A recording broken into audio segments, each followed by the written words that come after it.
हो गया है। तेज तर्रार फटाफट अंदाज में आपको 80 खबरें दिखाने का। गुड मॉर्निंग, नमस्कार, आप सभी का बहुत बहुत स्वागत है। मैं हूं आपके साथ सोनाल। शुरुआत करते हैं 8 मिनट में 80 खबरों का सिलसिला।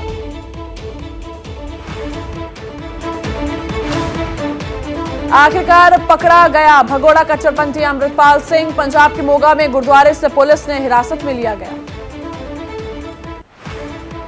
18 मार्च को फरार हुआ था अमृतपाल। 36 दिन बाद पकड़ा गया भगोड़ा अमृतपाल। पत्नी पर शिकंजा कस जाने के बाद पकड़ा गया अमृतपाल। अमृतपाल की पत्नी का वीजा रद्द होने वाला था। 2 दिन पहले पत्नी को लंदन जाने से रोका गया।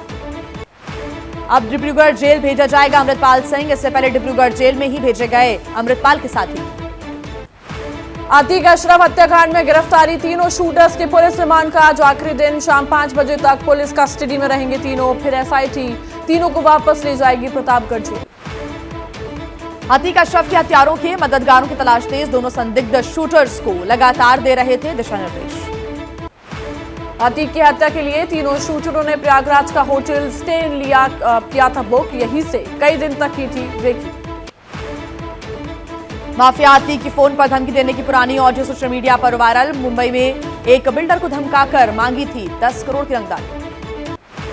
शाइस्ता परवीन का नया वीडियो आया सामने। लोकसभा चुनाव में माफिया अतीक अहमद को वोट करने की थी अपील। हाथ में अतीक की जेल में बंद वाली फोटो को लेकर मांगे थे वोट। अतीक अशरफ हत्याकांड के दौरान वारदात के इलाके में एक्टिव फोन नंबर्स को खंगाल रही है पुलिस। मोबाइल टावर्स के डंप डेटा पुलिस ने जुटाया। कई संदिग्ध नंबर भी पुलिस को मिले। दीनदयाल उपाध्याय गोरखपुर यूनिवर्सिटी के असिस्टेंट प्रोफेसर सुपर्णानंद मल शाइस्ता के समर्थन में धरने पर बैठे। शाइस्ता के साथ नरमी बरतने की मांग की। अतीक अशरफ मर्डर की जांच में बड़ा खुलासा। पुलिस सूत्रों के अनुसार 15 अप्रैल की रात मर्डर के वक्त शूटर्स के आसपास मौजूद थे 2 और लोग। अतीक अशरफ की हत्या में बड़ी साजिश का हिस्सा रहा होटल। 5 मिनट में होटल से अस्पताल पहुंच गए थे शूटर। माफिया अतीक की लेडी गैंग की तलाश। पुलिस की रडार पर परिवार की 5 महिलाएं। असद की मंगेतर पर भी पुलिस की नजर। असद की मंगेतर पर शूटर्स को पनाह देने का आरोप है। अलकायदा की धमकी पर बोले डिप्टी सीएम केशव प्रसाद मौर्य। कहा ऐसी धमकियां मिलती रहती है, इनका कोई औचित्य नहीं। अतीक के मर्डर पर यूपी सरकार में मंत्री धर्मपाल सिंह का बड़ा आरोप। कहा राज खुलने के डर से विपक्ष ने कराई अतीक की हत्या। बीजेपी के पूर्व सांसद हरिनारायण राजभर ने कहा योगी राज में यूपी में कानून का राज है। जो माफिया का अंत हो रहा है वो ईश्वरीय देन है। पाप का नाश होगा। यूपी के डिप्टी सीएम ब्रजेश पाठक ने कहा अतीक अशरफ हत्याकांड की जांच जारी है। योगी सरकार जनता के लिए पूरी ईमानदारी से कर रही है काम। हरियाणा के डिप्टी सीएम दुष्यंत चौटाला ने कहा पुलिस सुरक्षा के बीच फायरिंग होता कानून व्यवस्था के लिए बेहद गंभीर मुद्दा है। इसकी गहराई से जांच होनी चाहिए। दिनाजपुर मामले पर एनसीडब्ल्यू ने लिया संज्ञान। डीजीपी को चिट्ठी लिखकर 3 दिन में जवाब मांगा। पश्चिम बंगाल के दिनाजपुर पहुंचा बीजेपी डेलीगेशन। पीड़ित परिवार से की मुलाकात। शुभेंदु अधिकारी ने पीड़ित परिवार से नहीं मिलने देने का लगाया आरोप। कहा ममता सरकार सच को दबाने और साक्ष्य को कमजोर करने का काम कर रही है। दिनाजपुर घटना के बाद कलियागंज इलाके में फिर हुआ हंगामा। पुलिस ने किया लाठीचार्ज। भीड़ को रोकने के लिए आंसू गैस का गोला किया इस्तेमाल। दिनाजपुर मामले में बीजेपी ने सीबीआई जांच की मांग की। बीजेपी के पश्चिम बंगाल के अध्यक्ष सुकांत मजूमदार ने ममता सरकार पर लगाए गंभीर आरोप। दिनाजपुर मामले में एनसीपीसीआर रिपोर्ट तैयार कर सरकार को सौंपेगी। एनसीपीसीआर अध्यक्ष प्रियांक कानूनों के पीड़ित परिवार और डॉक्टर से करेंगे मुलाकात। नॉर्थ दिनाजपुर की एसपी ने लोगों से अपील की अफवाहों पर ध्यान न दें। केस में 2 आरोपी गिरफ्तार कर लिए गए हैं। पोस्टमार्टम रिपोर्ट में खुलासा जहरीले पदार्थ से मुंह मौत हुई। बीजेपी सांसद लॉकेट चैटर्जी ने कहा बंगाल में हालात बहुत भयानक। सीएम ममता को पद से देना चाहिए इस्तीफा। दिनाजपुर मामले की सीबीआई जांच हो। बीजेपी के नेता भारती घोष ने पुलिस के रवैये पर उठाए सवाल। कहा दिनाजपुर मामले में पुलिस सबूत मिटाने और दोषियों को बचाने की कोशिश कर रही है। पश्चिम बंगाल की महिला एवं बाल विकास मंत्री और टीएमसी नेता शशि पंजा ने कहा बीजेपी ने सड़क पर हंगामा करने की वजह से लड़की के शव को पुलिस लेकर आई। बीजेपी ने वीडियो बनाकर किया वायरल। टीएमसी के नेता कुणाल घोष ने कहा पुलिस जिस तरह से लड़की के शव को ले गई वो दुर्भाग्यपूर्ण है। लेकिन वो कौन लोग हैं जो पुलिस का पीछा करते रहे। बीजेपी के लोग हंगामा कर रहे थे। कांग्रेस नेता राहुल गांधी आज से 2 दिन के उत्तर कर्नाटक दौरे पर रहेंगे। विधानसभा चुनाव के लिए करेंगे प्रचार। आज बसवन्ना में कार्यक्रम में लेंगे हिस्सा। विजयपुरा में करेंगे जनसभा। कर्नाटक के चुनावी रण के लिए बीजेपी की लगातार बैठक। जेपी नड्डा के नेतृत्व में हुई बैठक पर बोले मुंबई, कहा 224 सीटों को लेकर चर्चा। कर्नाटक चुनाव के लिए कांग्रेस ने झोंकी अपनी पूरी ताकत। पूर्व सीएम सिद्धरामैया ने मैसूर में किया रोड शो। कर्नाटक चुनाव से पहले कांग्रेस अध्यक्ष मल्लिकार्जुन खड़गे ने कहा, पूर्ण बहुमत से जीतेंगे कर्नाटक चुनाव, कांग्रेस को सत्ता में लाना है एजेंडा। कर्नाटक कांग्रेस अध्यक्ष डीके शिव कुमार ने कहा, सीएम ऑफिस से रिटर्निंग ऑफिसर को फोन कर कांग्रेस उम्मीदवारों को अयोग्य घोषित करने की बात की जा रही है। कर्नाटक कांग्रेस के अध्यक्ष डीके शिव कुमार का दावा, बीजेपी कुछ भी करे हम सत्ता में आएंगे। बीजेपी में कुछ लोग पार्टी से तंग आ चुके हैं, बची हुई है बीजेपी। कर्नाटक के मंत्री शंकर पाटिल मुनेकोप्पा ने कहा, धारवाड़ जिले से लड़ूंगा चुनाव। किसानों के लिए बीजेपी ने बहुत काम किया है, कांग्रेस ने लिंगायत समुदाय के साथ अन्याय किया है।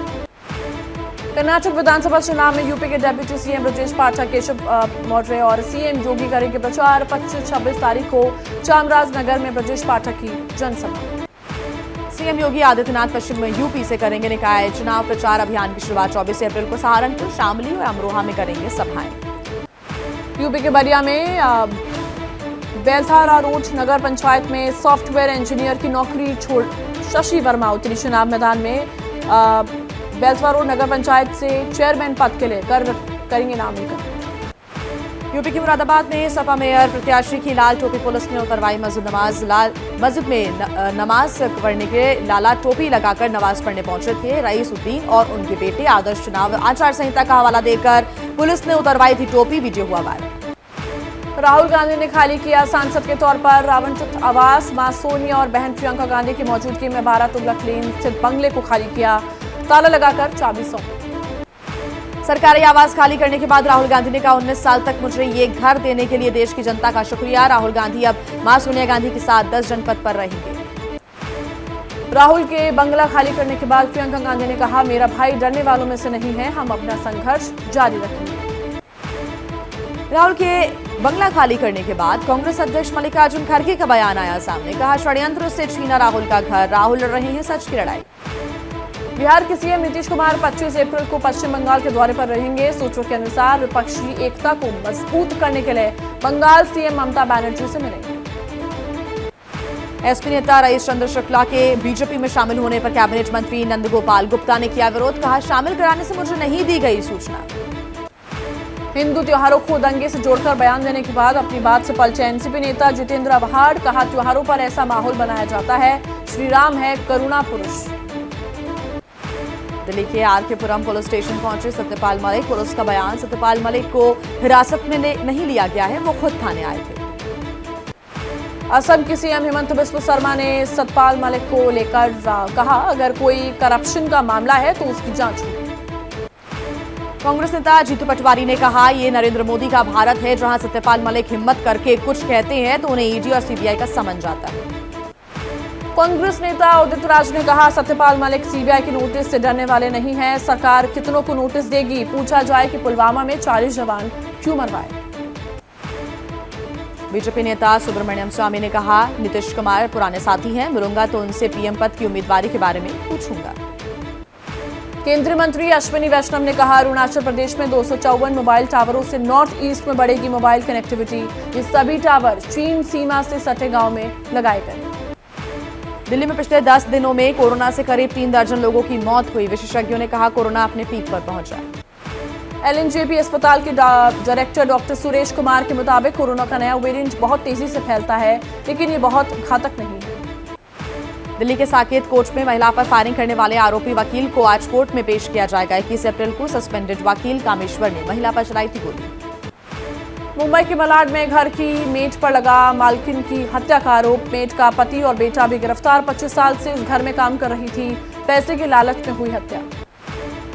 फिल्मों में काम दिलाने का झांसा देकर लड़कियों को फंसाने वाले गिरोह का भंडाफोड़। मुंबई में सेक्स रैकेट चलाने वाली एक महिला गिरफ्तार, उसके साथी की तलाश कर रही है पुलिस। एमपी के बालाघाट में नक्सलियों से मुठभेड़। हॉक फोर्स ने 14 लाख की 2 इनामी महिला नक्सलियों को मार गिराया। बिहार के सुपौल में शराब के नशे में धुत बेटे ने मां का सर फोड़ा। पैसों को लेकर मां से अक्सर करता था मारपीट, घायल महिला खतरे से बाहर है। वाराणसी में 12 साल के बाद गंगा पुष्कर कुंभ की हुई शुरुआत। 3 मई तक चलेगा धार्मिक आयोजन। 29 अप्रैल को पीएम मोदी वर्चुअली होंगे शामिल। शिमला में लगा है 3 दिनों का आर्ट फेस्टिवल। आर्टिस्ट, टूरिस्ट और छात्रों की भीड़। पर्यावरण जागरूकता पर बनाई पेंटिंग्स। बेहद तेजी से अयोध्या में चल रहा है राम मंदिर का निर्माण। श्री राम जन्मभूमि ट्रस्ट ने जारी की नई तस्वीरें। अगले साल तक होंगे भव्य मंदिर में रामलला के दर्शन। महाराष्ट्र सरकार ने लू को देखते हुए राज्य बोर्ड के सभी स्कूल को बंद करने की घोषणा की है। मौसम विभाग ने जारी की लू की चेतावनी। राजस्थान के कई जिलों में गर्मी का प्रकोप बढ़ा है। पारा 40 डिग्री के पार पहुंचा है। गर्मी से हुआ लोगों का बुरा हाल। जम्मू और कश्मीर राज्य आपदा प्रबंधन ने बर्फीले तूफान की चेतावनी भी जारी की है। डोडा, किश्तवाड़, पुंछ, रामबन, गांदरबल और कुपवाड़ा जिले में एवलांच की संभावना। अक्षय तृतीया के मौके पर लोगों ने की सोने की खरीदारी, लेकिन देश में बीते साल की तुलना में 50% कम रहा सोने का कारोबार। बढ़ी कीमतों का पड़ा असर। गुजरात की सूरत में अक्षय तृतीया के अवसर पर लोगों ने जमकर खरीदारी की। लोगों ने खरीदे सोने के गहने। आईपीएल में कल खेले गए रोमांचक मुकाबले में पंजाब किंग्स ने मुंबई इंडियंस को 13 रनों से हरा दिया। मुंबई इंडियंस की विनिंग स्ट्रीक पर लगा ब्रेक। आखिरी ओवर में मुंबई इंडियंस को जीत के लिए 16 रनों की जरूरत थी। पंजाब की तरफ से अर्शदीप सिंह लास्ट ओवर में सिर्फ 2 रन देकर 2 विकेट झटकते हुए नजर आए और पंजाब को 13 रनों से जीत दिला दी। आईपीएल में आज पहला मुकाबला रॉयल चैलेंजर्स बैंगलोर और राजस्थान रॉयल्स के बीच बेंगलुरु के बीच एम चिन्नास्वामी स्टेडियम में दोपहर 3:30 बजे खेला जाएगा। आईपीएल में आज दूसरा मुकाबला कोलकाता नाइट राइडर्स और चेन्नई सुपर किंग्स के बीच शाम 7:30 बजे खेला जाएगा। कोलकाता के ईडन गार्डन स्टेडियम में होगा मुकाबला। शाहरुख खान ने अपने फैंस को बेटे अबराम के साथ मिलकर दी ईद की बधाई।